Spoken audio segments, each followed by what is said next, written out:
Hi and welcome to you all. Today we are going to discuss some of emotional episode of Gintama. As we all know that Gintama is comedy anime, but there are some emotional episode as well. So today I am going to discuss about some of them. Okita Mitsubi's sister death arc was one of the most emotional episode of Gintama, where sister of Okita Mitsubi was dead.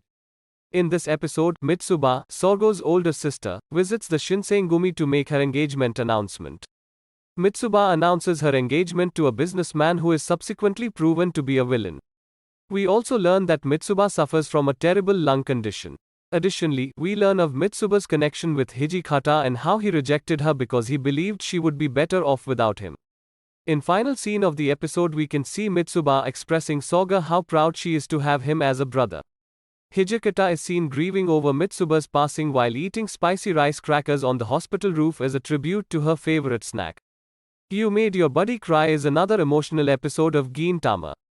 This episode began as one of the funniest, but by the end, it had you crying your eyes out. This episode tells the story of an elderly man and his dog. In this episode, the dog is a world-destroying alien who has been trapped in the body of a sick dog.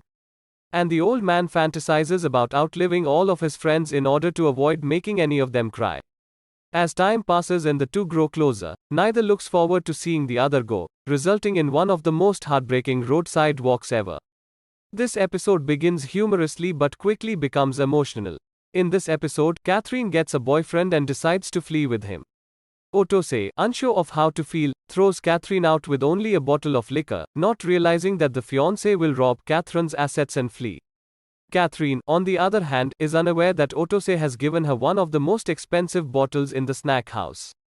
Catherine, unable to face Otose, humbly attempts to open a new bar within one of Madao's cardboard boxes. Her first customer, however, would be the same kind old lady who offers her a new location. It is one of the heart-touching scene. Given Madhao's tragic life, any episode involving him is bound to be sad. The series' own parody of Slumdog Millionaire, however, takes the cake. Madhao finds himself as a contestant on a trivia game show. To answer each question, he must recall more and more of the heartbreaking days that led up to his arrival, all of which involve his growing involvement with a poor, sickly girl. As the episode progresses, it reveals more and more of the girl's difficult situation. But there is comedy twist at last. Dog food doesn't have as much flavor as you'd think. As long and funny as the title is, this episode was an emotional roller coaster, being both amusing and sad at the same time. Gintoki is broke same as always in this episode, but this time he doesn't even have enough money to feed Sadaharu and give him 3 bites of dog food. Sadaharu leaves the house, angry and depressed. Sadaharu comes across a small puppy, and we saw how Sadaharu cared for the puppy even though he was starving. This episode also contains one of my favorite lines: "I am not willing to keep anyone who is not willing to spend hard time, even if it is an animal." That's all for today. Thanks for watching. Like and subscribe to watch more contents, and don't forget to hit that notification bell.